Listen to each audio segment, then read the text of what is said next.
प्राचीन समय की बात है।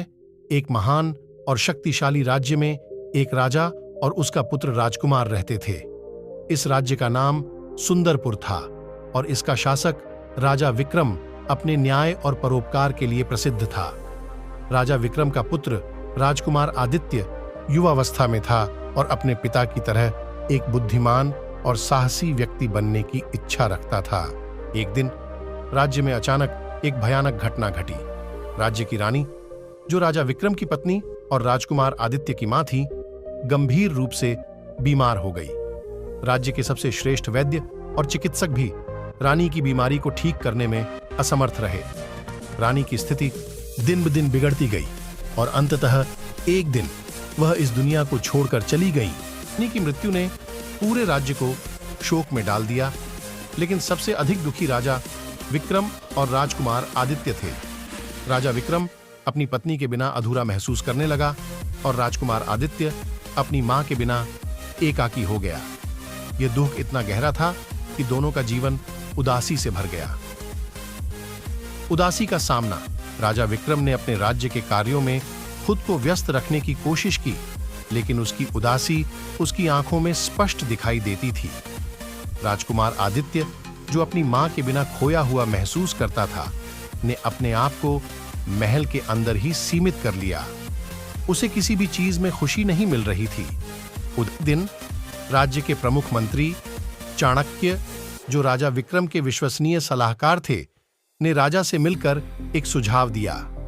चाणक्य ने कहा, महाराज, दुख को दूर करने का सबसे अच्छा तरीका है कि आप किसी नेक कार्य में अपना मन लगाएं। हमें राज्य के लोगों की समस्याओं को हल करने के लिए कुछ करना चाहिए। राजा विक्रम ने चाणक्य की सलाह मान ली और उन्होंने राज्य के विकास और लोगों की भलाई के लिए कई योजनाएं बनानी शुरू की। उन्होंने नए स्कूल, अस्पताल और सार्वजनिक सुविधाओं का निर्माण कराया। इन कार्यों में राजा को कुछ राहत मिली, लेकिन उनकी उदासी पूरी तरह से दूर नहीं हो पाई। राजकुमार आदित्य, जो अभी भी अपनी मां की मृत्यु से बेहद दुखी था, ने एक दिन महल छोड़ने का निर्णय लिया। वह अपने दुख से मुक्ति पाने और जीवन के अर्थ को समझने के लिए यात्रा पर निकल पड़ा। आदित्य ने सोचा कि शायद उसे अपने दुख का उत्तर कहीं और मिलेगा। अपनी यात्रा के दौरान आदित्य ने कई गांवों और शहरों का दौरा किया। उसने गरीब और जरूरतमंद लोगों की सहायता की, बीमारों की सेवा की और बच्चों को शिक्षा देने का कार्य किया। धीरे धीरे आदित्य को समझ में आने लगा कि दूसरों की सेवा करने से उसकी अपनी उदासी कम हो रही है। अपनी यात्रा के दौरान एक दिन आदित्य एक छोटे से गांव में पहुंचा, जहां एक महान आध्यात्मिक गुरु स्वामी सच्चिदानंद निवास करते थे। आदित्य ने उनके बारे में बहुत सुना था और उनसे मिलने की इच्छा व्यक्त की। स्वामी सच्चिदानंद ने आदित्य को अपने आश्रम में स्वागत किया। आदित्य ने स्वामी जी से अपनी पूरी कहानी बताई और अपने दुख के बारे में बताया। स्वामी सच्चिदानंद ने उसे धैर्यपूर्वक सुना और फिर कहा, प्रिय आदित्य, जीवन में दुख और सुख एक ही सिक्के के दो पहलू हैं। हर इंसान को किसी न किसी समय दुख का सामना करना पड़ता है, लेकिन असली परीक्षा यह है कि हम उस दुख का सामना कैसे करते हैं। स्वामी सच्चिदानंद ने आदित्य को ध्यान और योग के माध्यम से मानसिक शांति प्राप्त करने के उपाय बताए। उन्होंने उसे यह भी सिखाया कि जीवन का असली उद्देश्य सेवा और परोपकार में है। उन्होंने कहा, जब हम अपने दुख को दूसरों के दुख से जोड़ते हैं और उनकी मदद करते हैं, तो हमारा दुख कम हो जाता है और हमें सच्ची शांति मिलती है।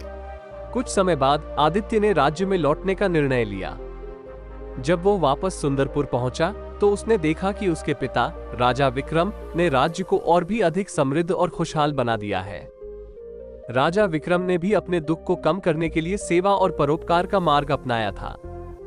राजकुमार आदित्य ने अपने पिता के साथ मिलकर राज्य की भलाई के कार्यों को आगे बढ़ाया। उसने राज्य के लोगों के साथ अपनी यात्रा के अनुभव और स्वामी सच्चिदानंद के उपदेशों को साझा किया। धीरे धीरे आदित्य और राजा विक्रम दोनों ने अपनी उदासी को पूरी तरह से दूर कर लिया और एक खुशहाल जीवन जीने लगे। राजा विक्रम और राजकुमार आदित्य ने मिलकर सुंदरपुर को एक आदर्श राज्य बना दिया, जहां सभी लोग खुशी और शांति से रहते थे। उन्होंने अपने दुख को अपने साहस और परोपकार से जीत लिया और अपने राज्य के लोगों के लिए एक उदाहरण प्रस्तुत किया कि कैसे जीवन में आने वाली कठिनाइयों का सामना करना चाहिए। इस कहानी से यह सीख मिलती है कि जीवन में दुख और उदासी अटल है, लेकिन हमें उनसे हार मानने के बजाय सेवा और परोपकार के माध्यम से उन्हें दूर करने का प्रयास करना चाहिए। राजा विक्रम और राजकुमार आदित्य की यह कहानी बुद्ध ज्ञान चैनल को लाइक एंड सब्सक्राइब जरूर करें। धन्यवाद। हमें सिखाती है कि सच्ची खुशी दूसरों की मदद करने में और अपने अंदर की शांति पाने में है।